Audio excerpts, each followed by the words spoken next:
Okay, we've got Debbie working on Stitch Pink. It is Moda's Sew Along. She's going to work on the first block.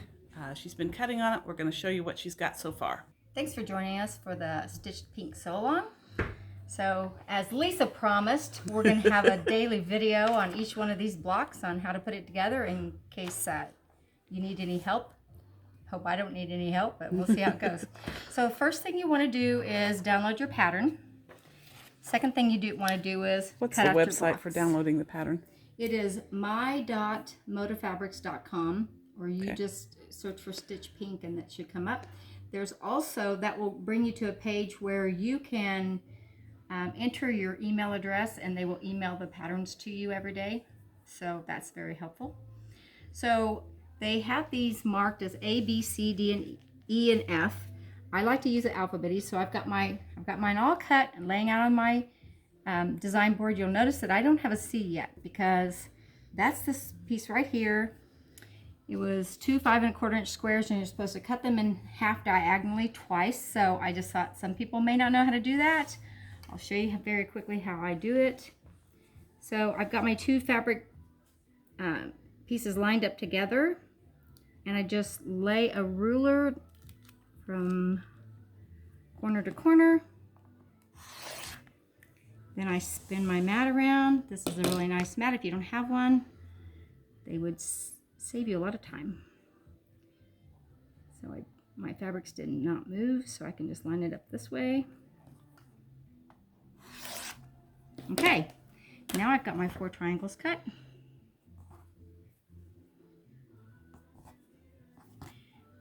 Here are all my fabrics cut. Now, the next step, or the very first step actually is sewing, is you take a fabric A square, you lay a fabric B square. Now, did you lay that right side up? I laid it right side up. Okay. Because I'm going to lay the fabric B right side down or wrong side up on top of it. But it says to draw a line diagonally, sew on the line, you'll lay it on the corner, you'll sew on the line, then you'll trim off 1/4 inch, and you'll flip it out. Well, I have a shortcut for that, so I thought I'd show you that. This is one of my favorite tools. It's a folded corner clipper. Instead of drawing the line, sewing on the line, you can use this to line up your square, and we're going to cut it first. If you don't have one of these are nice also. So I'm going to. It's made by Creative Grids, isn't it? Creative Grids folded corner clipper is designed by Susan Nelson. Thank you, Susan Nelson. So I'm going to cut that off first. Now I'm going to go to my sewing machine and sew 1/4 inch. I'll come back and show you how nice that looks. I'm not going to waste your time by sewing on our videos. I'm just going to show you the steps. But I'm going to go back and sew and come back and I'll show you what to do next. All right, we'll stop for there. Okay, I'm back and I've sewn my 2½ inch square corners or squares on the corner of my 4½ inch squares with my folded corner clipper.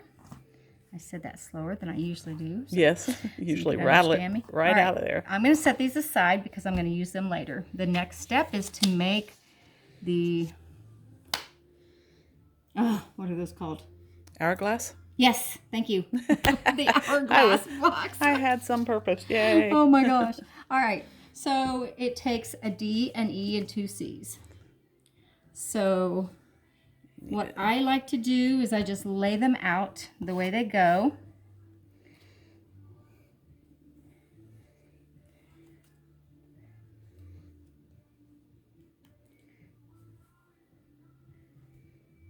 And I do them all right side up.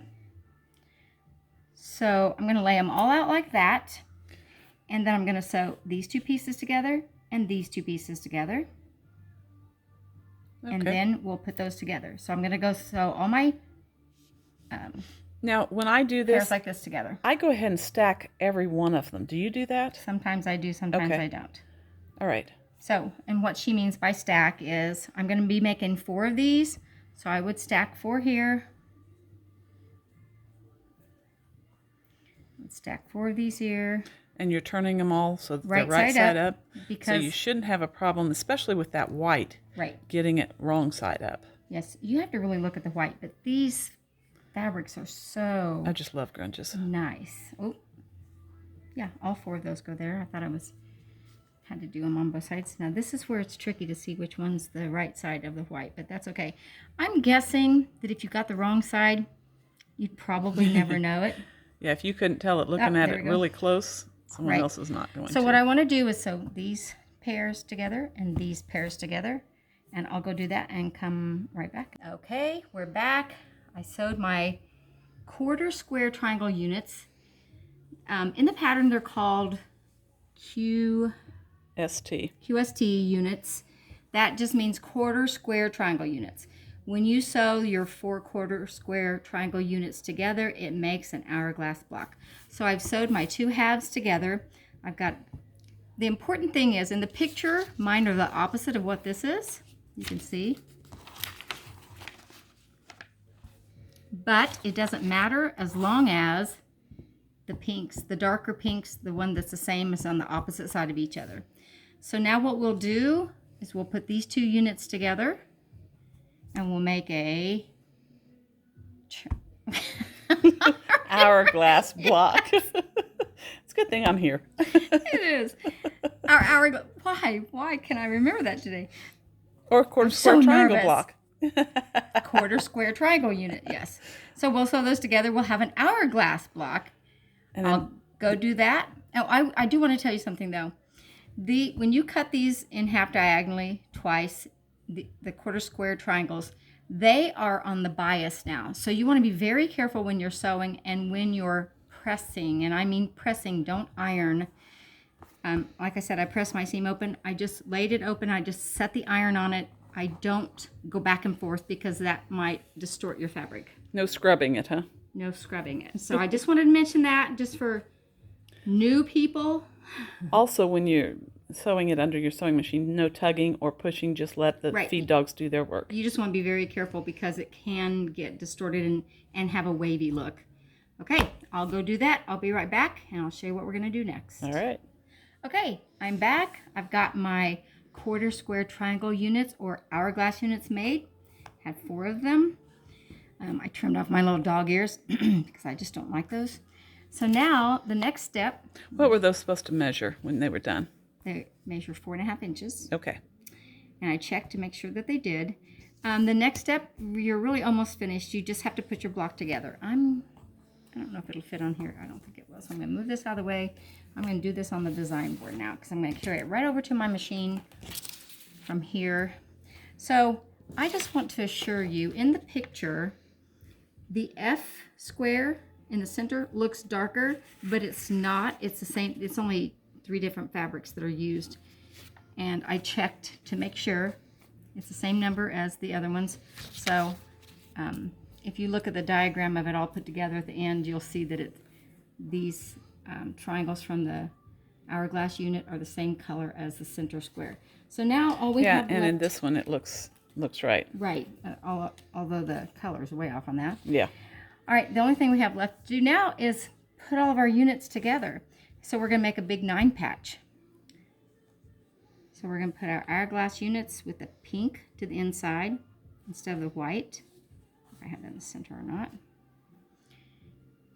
So that'll be easy to know if they're going the right way because they all have the pink on only one side. So there's that, and then we need to put our little, the first little units we made with the pink corner to the inside.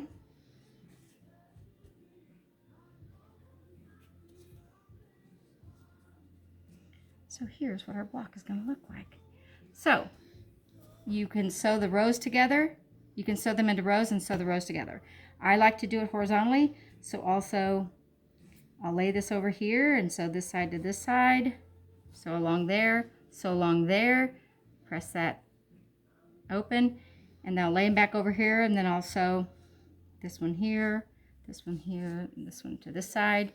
So I'll make my 3 rows, and then I sew my 3 rows together, and then check to make sure that your block turns out to be 12.5 inches unfinished.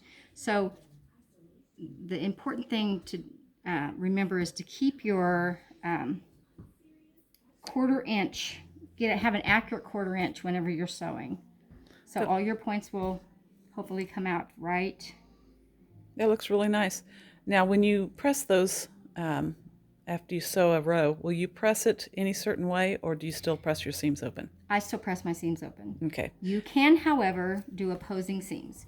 So if you were doing that, for instance, I would press this row to the outside. I'd press this row to the inside square. I'd press this row to the press them out to the corners.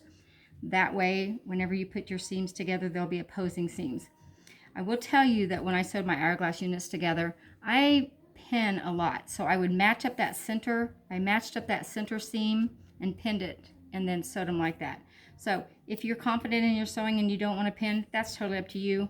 I like to pin, and sometimes I have to redo it even pinning. So this will be your first block. Tomorrow I'll show you the first block completely finished, because I thought you kind of know how it goes now. So I think we're good for today.